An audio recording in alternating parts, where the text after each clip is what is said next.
slasher because there's lots of gore and I find that the most terrifying. Yeah, probably the same as well, slasher.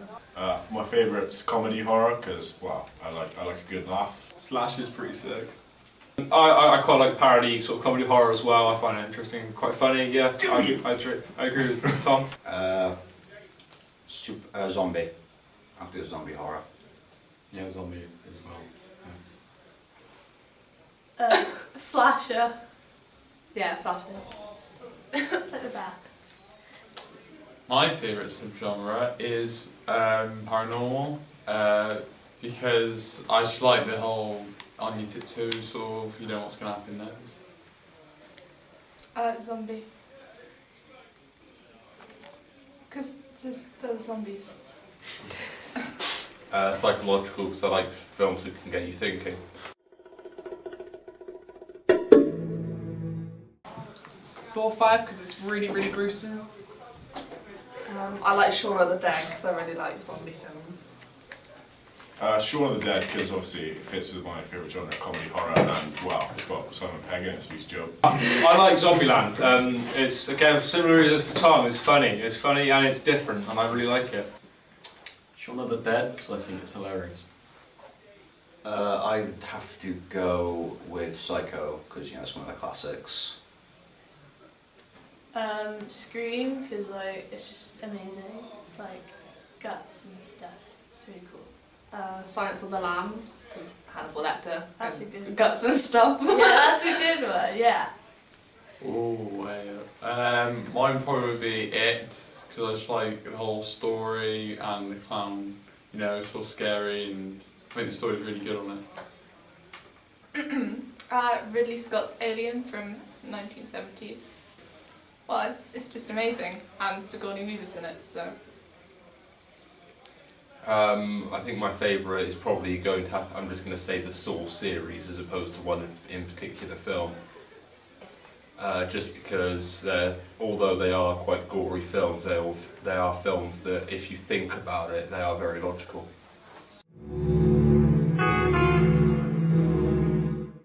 Lots of inventive shots, mainly like the most interesting points of the film.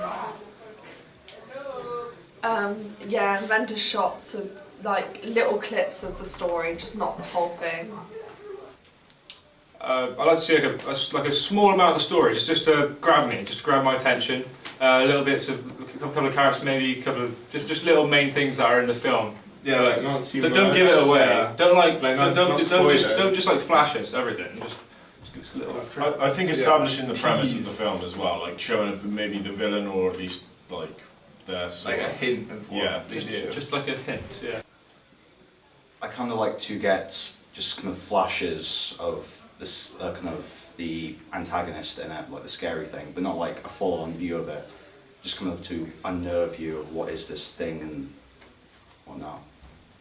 Kind of a glimpse of like the best bits, but not all of the best bits. So you're not seeing everything in the trailer.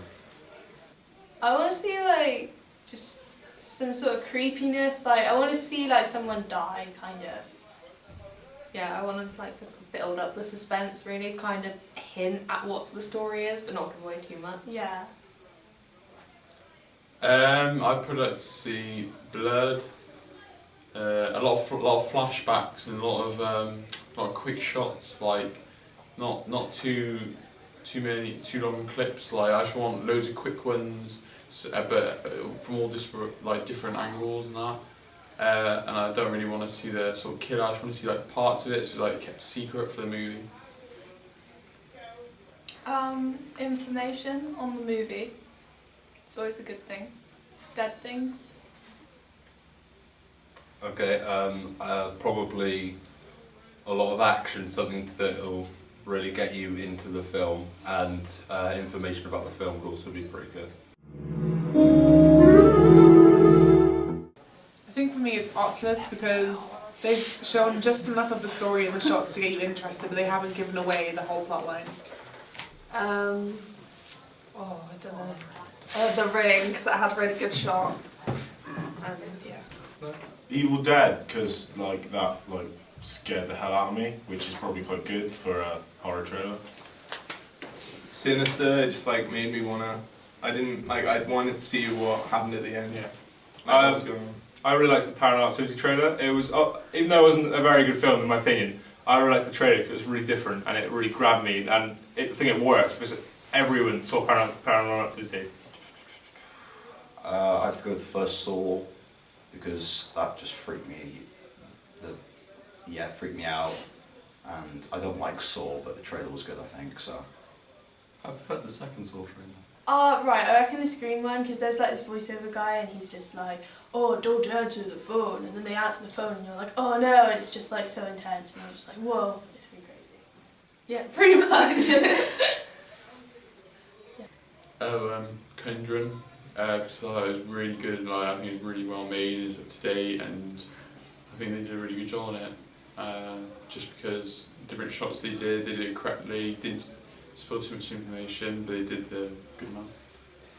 I'm going to say the remake Carrie trailer, even though the movie was absolutely shocking. Yeah, I know. Disappointed me too, but there we go. Even though Chloe Grace Moretz is like my favourite. I'm sorry, it's just not Sissy Spacek. The Carrie trailer was pretty awesome, and the film was quite good. Including the scene at the end where her head goes through the windscreen.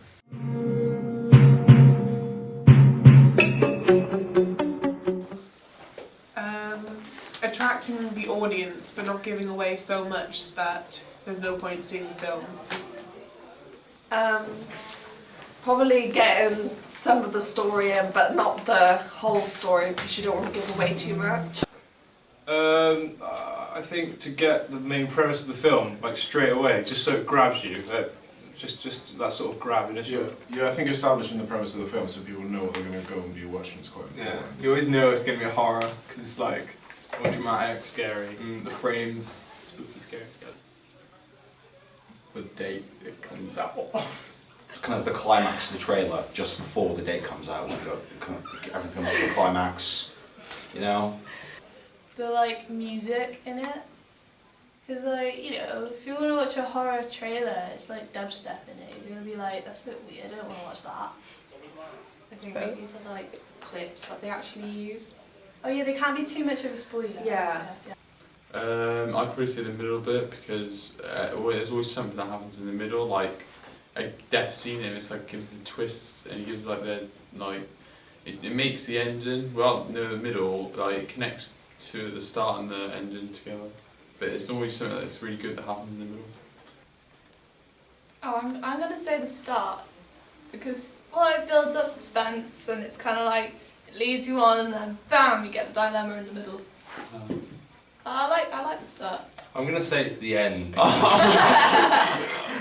because it's always good to sort of see the information all come together and you finally understand what the whole thing's about.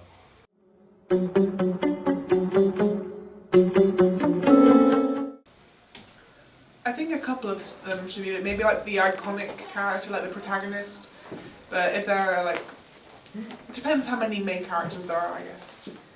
Yeah, I think like maybe one or two of the main characters, but not all of them.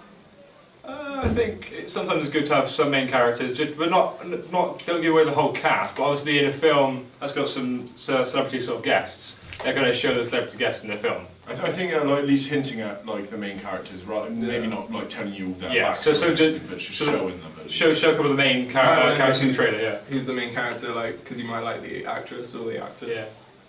No, because you don't really have enough time in the trailer to do it properly. I think they should be you should see them and they should be referenced, but they shouldn't spend too much time trying to say, yeah, these are the main characters. Yeah, I reckon they should. Because like back to the Scream one, they sort of showed like Sydney in it, and like you want to know who's going to sort of, because you don't want to watch it if you're just going to think that everyone's going to die and that like there's going to be no character build up or anything. You want to see like a really cool character. I reckon. I think they should like use clips of characters. I don't think they should tell you too much about the actual character within the trailer. Yeah, that's a good point. I reckon all the sub characters should be, but the main one, if there's a killer or something, it should be kept like a sort of a secret. Like, you know, like Godzilla trailer, you only saw like the foot, you didn't see the full thing. But if you just like see an arm or something or wherever he is that makes him like that, so if it was like I don't know, like a psychopathic butcher, you only saw like his like clothing, you didn't see his head or anything, then it's like kept secret, but you want to go and watch it. So you're like, ooh, yeah. I think the main characters should be like established, but maybe not the killer, or the monster, or the zombie. I think that there should, even if you don't include all of the characters, I think that there should at least be a presence of the characters. So that if you're not establishing exactly who they are, you can get a feel for what sort of character there's going to be.